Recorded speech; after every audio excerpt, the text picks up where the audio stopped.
Well, hello everybody, time once again for some more Guild Wars 2. I have been away for a minute. I have been busy between my personal life and my career. I have not had as much time to sit down and enjoy the game, which is fine. But a couple things have gone down since I was last on and recording. First and foremost, Dragon Bash started. So obviously Dragon Bash is the big celebration in Holbrack. It's the big Norn celebration. There you can get a whole bunch of really cool awards, really cool holographic dragon armor set. And now for this year, because they have completed, it's been ongoing so long that they've completed all of the holographic armor set stuff, right? There's 6 pieces they're done. This year it's this, well, they call it the Raven Blessed Visage, and down here, you can see it again. I'm sorry, it looks like a pigeon. I'm just saying it. That doesn't look like a raven. That looks like a pigeon. There's nothing wrong with that. I mean, cool. If that's your thing. Being a feathery. Is that what it's called? Oh, there it is again. So, I mean, it's cool. It's neat. That's creepy looking. So yeah, so there's a lot to do with Dragon Bash. It's been out for years. If you're not familiar with it at this point, there's tons of other content creators out there who've created, like, what to do and how to do. They even have on their page what to do. This has been out for a week already, so there's still 13 days left. So there's a lot of achievements for this one, if I remember correctly. No, I didn't even complete all of them. And then there's the annual stuff. This year you get the these 2 chests. And the dragon coffers, which drop like the Zytaffy and stuff like that, which are the currency for this one. So yeah, so there's all that. So that's the Dragon Bash stuff. So obviously you have your 2 achievements sections in here, and then under dailies you also have your daily. So it looks like there's a lot. They go by really quick. It's really easy to just mash through these really fast. If memory serves me correctly, Dragon Bash was never the highest gold ratio. So if you're the kind of player that farms holiday stuff for gold, there's a potential here. I just don't know what it is these days. It's not as lucrative as like Winter's Day or Hallows Eve or whatever the Hallows End event is. Additionally, we have a whole bunch of release notes that came out yesterday. So June 24th. This is huge. This is a long one, right? I mean, look at all that. Normally I read through all of this, right? Gosh, it's just, so they fix an issue, the Janthier Cartographer achievement to be awarded incorrectly, caused it to be. Possessed ward workers to be killed after collect evidence of Krytus infiltration event. Adjust the location of Great Arcane Chest and Skywatch Archipelago to prevent issues with the environment. Fix an issue to prevent players from interacting with the crumbling wall in Plains of Ashford. Fix an issue causing a surrogate name in the Black Citadel to be displayed incorrectly. Like, there's just a lot in here. You can read through this on your own time if you're interested. I wouldn't be too worried about any of this stuff. All of it seems to be pretty minor stuff, right?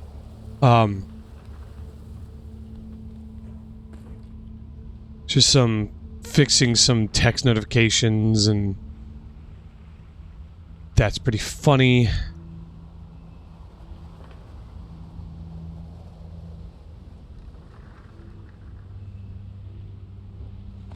A new challenge mode for the Kinfall Fractal is now available. Fixed a couple of fractal issues. Personal story.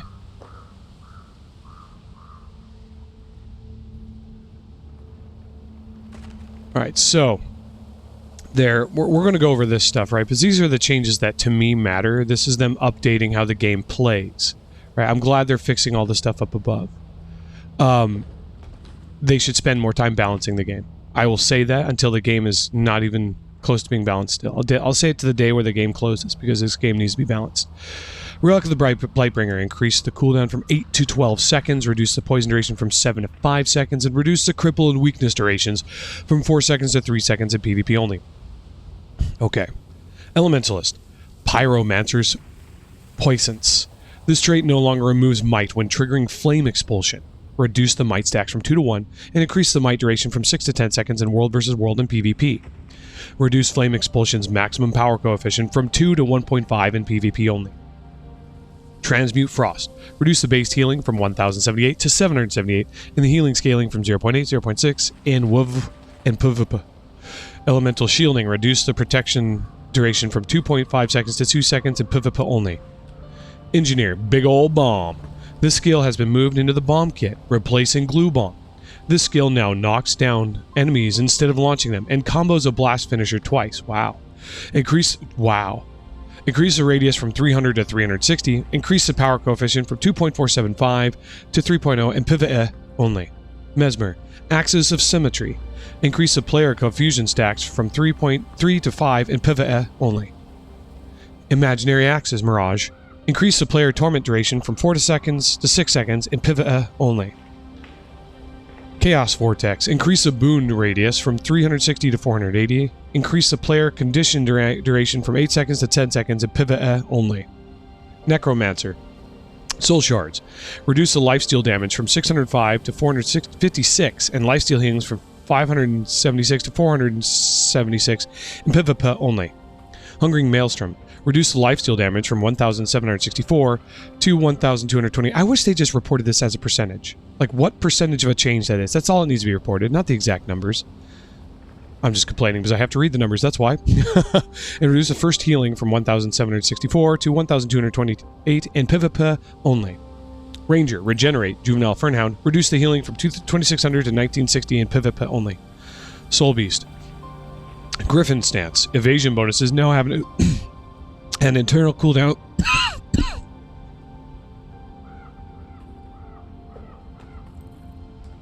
Oh wow, I had a cough come out of nowhere.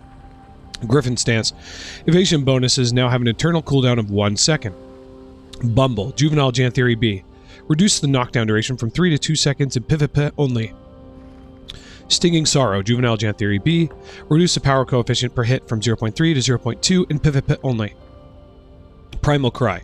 Increase the cooldown from 20 seconds to 25 seconds in PvP only. Untamed. Rangers Abaddon. Abandoned. Abaddon. Wow. Rangers Abandoned. Ravagers Abandoned. Wow, I'm struggling with this one. Fixed an issue that prevented the skill from hitting downed enemies. Thief. Daredevil. Impaling Lotus. Projectiles from this skill can now only hit their original target in all game modes. Increased the bleeding stacks from 1 to 2, and reduced the bleeding duration from 15 seconds to 8 seconds in PvE only. PvE. Lotus Training. Increase the effect duration from 4 seconds to 6 seconds in PvE only. Bounding Dodger. Increase the effect duration from 4 seconds to 6 seconds in PvE only. Unhindered Combatant. This trait no longer inflicts exhaustion when removing Cripple. Reduce the exhaustion duration when removing Chill from 3 seconds to 2 seconds in WoWA and PvP. Increase the effect duration from 4 seconds to 6 seconds in PvE only. Spectre. Well of Bounty. Increase the stability stacks from 1 to 2 and increase the regeneration duration from 8 to 12 in PvE only. Warrior. Brave Stride. This trait no longer has an internal cooldown and grants adrenaline in addition to its previous effects. This trait now grants fury instead of stability in WoWA and PvP. Might makes right. Increase the healing from 98 to 115 in WoWA and PvP. Stalwart Strength. Increase the damage increase from 10% to 12.5% in PvE only. Berserker. Wild Throw. Fix an issue that caused a skill to prevent certain traits from being triggered by other skills. Interesting.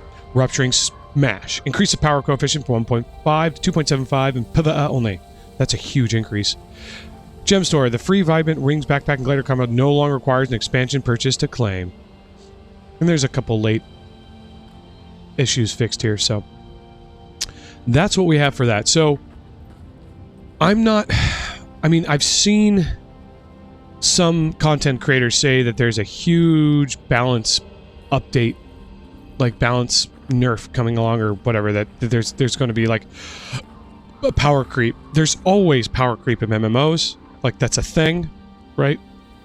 Maybe there's an MMO out there that has resisted the urge to power creep, but quite frankly, it's easier to go up than it is to go down when it comes to numbers, right? So, because once you increase the power numbers and then you decrease them, people get like, they feel like the game is not working right. Anybody who played World of Warcraft, when they dropped the level cap from like, what was it, 120 back down to 60 or something like that, and all the numbers went down, tons of people were very, very upset about that. So, you know, you can always go higher, right? You can always go bigger. So yeah, that's all I got for this one. It's just a short video. I have to get ready for work already, so, you know, I'm out of time. But thank you for watching. I appreciate you all. Take care. Be good people. Make good decisions. And remember, only you can prevent the dragon from brashing your Dragon Bash. Take care. Bye.